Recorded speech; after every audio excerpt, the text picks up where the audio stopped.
जय हो जय हो। सभी का बहुत बहुत धन्यवाद। सभी को मेरा नमस्कार।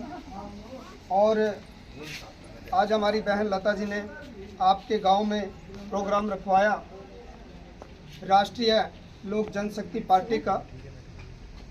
आप लोगों के मन में ख्याल होगा कि आज पहली बार हमने इस व्यक्ति को देखा है और चुनाव के दौरान ये हमारे पास वोट मांगने के लिए आए।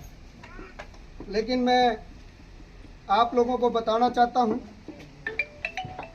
कि पहले कई पार्टियों का राज देखा, उनके साथ मिलकर हमने काम किया, और जब मान सम्मान की बात आती है, काम की बात आती है, तो उन पार्टियों के कार्यकाल में अपने साथ जुड़ने वाले व्यक्तियों के जब काम हमने देने का प्रयास किया तो वो काम नहीं हुए। हमने सभी पार्टियों का त्याग करके पिछले 15 सालों से आज़ाद आपके शाहबाद विधानसभा क्षेत्र से चुनाव लड़ते आ रहे हैं। और अब मैंने जिस पार्टी की विचारधारा अच्छी लगी, आप जानते होंगे हमारे स्वर्गीय रामविलास पासवान जी, जो कि केंद्र में सभी सरकारों के साथ, केंद्र सरकारों के साथ 6 प्रधानमंत्रियों के साथ अपनी सरकार चलाते आए हैं, और आज भी उनके छोटे भाई पशुपति कुमार पारस जी इस पार्टी को आगे लेकर आ रहे हैं। हरियाणा में पहला कदम है।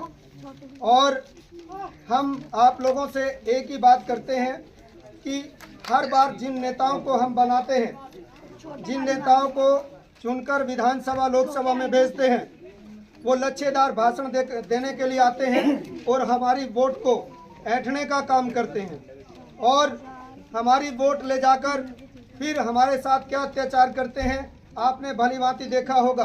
पहले कोरोना आया, कोरोना में किस प्रकार से हमारे देशवासियों के साथ अत्याचार हुए, और फिर सरपंचों के साथ कितना लाठीचार्ज हुआ, फिर किसानों के साथ कितना अत्याचार हुआ, आप भली भांति जानते हैं। किसान मजदूर के लिए जो योजनाएं सरकार चलाती है वो कागजों में तब्दील होकर रह जाती हैं। और मैं भी एक गरीब परिवार से हूं, मैं कोई अमीर नहीं हूं, मैं कोई नेता नहीं हूं, आप लोगों के बीच से आपका बच्चा, आपका भाई हूं। मैं नेता के रूप में नहीं आया हूं, मैं सिर्फ आप लोगों को जगाने आया हूं।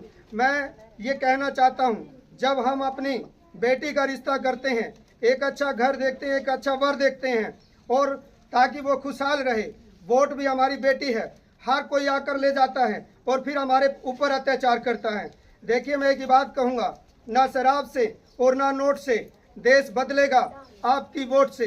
साथियों, मैं बताना चाहता हूँ, 5 साल के बाद हमारे पास एक मौका आता है कि हम अपनी वोट से राज को बदलें, राजनीति को बदलें, भ्रष्ट शासन को बदलें।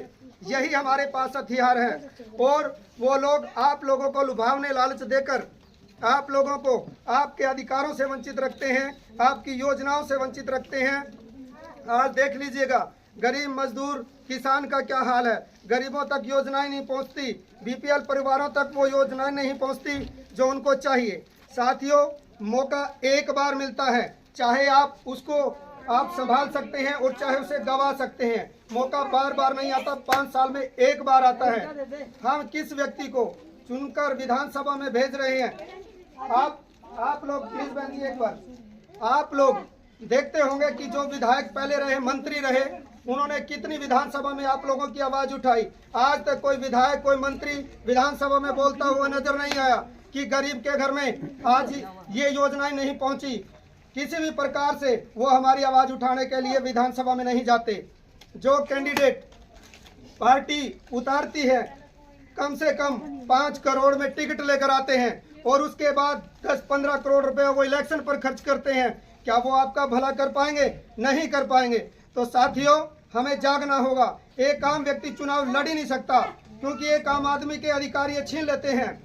साथियों, आपकी वोट ने आपके अधिकारों को सुरक्षित रखना है, आपके बच्चों के रोजगार को सुरक्षित रखना है। अपनी वोट का सही इस्तेमाल करें और एक अच्छे व्यक्ति को नए विकल्प में आप वोट जरूर दें। अब वक्त है एक नया विकल्प चुनने का। देख लिया हमने सब पार्टियों का राज, लोग कहेंगे कि मैं कांग्रेसी हूँ, मैं बीजेपी से हूँ, मैं जेजेपी से हूँ या मैं इनेलो से हूँ। साथियों, उनकी मजबूती आपकी वोट से होती है, ना कि वो हमारे लिए मजबूत हैं। भिखारी वो आपके दरवाजे के हैं, ना कि आप उनके दरवाजे के भिखारी हैं। 5 साल वो किस प्रकार से जनता को तरसाते हैं, किस प्रकार से उनके ऊपर अत्याचार करते हैं। तो मैं आप लोगों को जगाने के लिए आया हूं। हमारी पार्टी का जो संकल्प है, हमारी पार्टी का नारा है, हमें उस घर तक पहुंचना है जिस घर में सदियों से अंधेरा है। हमारी पार्टी आप लोगों के बीच में, आप लोगों को जगाने के लिए पहुंची है। आपका मन करे तो पार्टी को वोट दें, आपका मन करे उसे डाउन करें। हम चाहते हैं कि अब जागिए, ताकि फिर से ये अत्याचारों का शिकार हमें ना होना पड़े। साथियों, यही कहना चाहूँगा, ये मौका जो है अब आपके पास 5 साल के बाद है। मैं वादा करता हूँ आपकी एक एक वोट का कर्ज गुलाम बनकर अदा करूँगा। अगर आप लोगों ने मुझे मौका दिया, आपकी आवाज़ विधानसभा में गूंजेगी और कोई आपके अधिकारों से वंचित नहीं रख पाएगा। तो साथियों, इसी के साथ जय हिंद, जय भारत। आओ बेटा, आओ जी, आओ बेटा, शर्माना नहीं है, आप लोग बोलना सीखिए जी। हम तो यही चाहते हैं कि सर हर एक जगह जो भी गरीब फैमिली है, देखना घर की कंडीशन आप खुद ही देख जी सकते हो। जी जी जी तो इन गरीबों को भला करो आप लोग बन के, कुछ भी इनकी सहायता करो पूरी तरीके से। अब देखना 3 बेटियां हैं, तीनों की शादी की इन्होंने, फिर अपना घर भी देखना है, सब कुछ देखना होता है। गरीब के लिए बहुत ज्यादा मुश्किल हो जाता है सब चीजें। ये नहीं है, और भी फैमिली है। आप सब भी बैठे हो, देखो ऐसी कोई बात नहीं। बहुत अच्छा सवाल किया है। मैं इसीलिए आप लोगों को बार बार एक बात कह रहा हूँ, जब तक हम खुद नहीं जागेंगे कोई हमें जगाने के लिए नहीं आएगा। और एक बात और बता देता हूँ, जो व्यक्ति सबको जगाने की कोशिश करता है वही कटता है। वही कटता है, सही बात है सर। सुबह मुर्गा जगाने का काम करता है, लेकिन सबसे ज्यादा अत्याचार उसी पे होता है। और यही हम नेताओं की बात होती है, आप सब की बात होती है। जो आपको जगाने के लिए चलेगा तो उसको काटा जाएगा, चाहे वो किसी भी तरीके से हो। हमें खुद जागना होगा, अपने संगठन को मजबूत करना होगा, अपनी ताकत भ्रष्ट नेताओं को दिखानी होगी, और ये आपकी वोट ही उनको बाहर का रास्ता दिखा सकती है।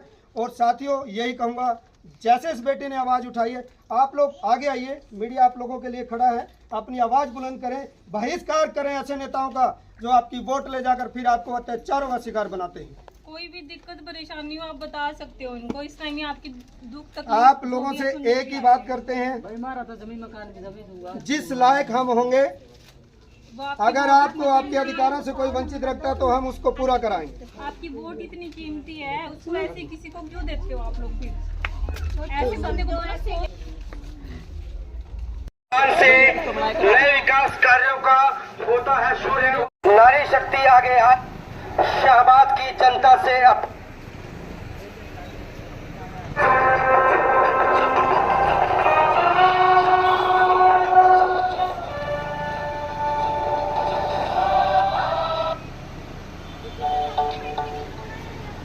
मिलता है कि हम एक अच्छी सरकार चुने, एक अच्छे प्रतिनिधि को चुनकर हम विधानसभा लोकसभा में भेजें। लेकिन लच्छेदार भाषण देने के लिए सभी आएंगे, क्योंकि चुनावी दौर चल चुका है।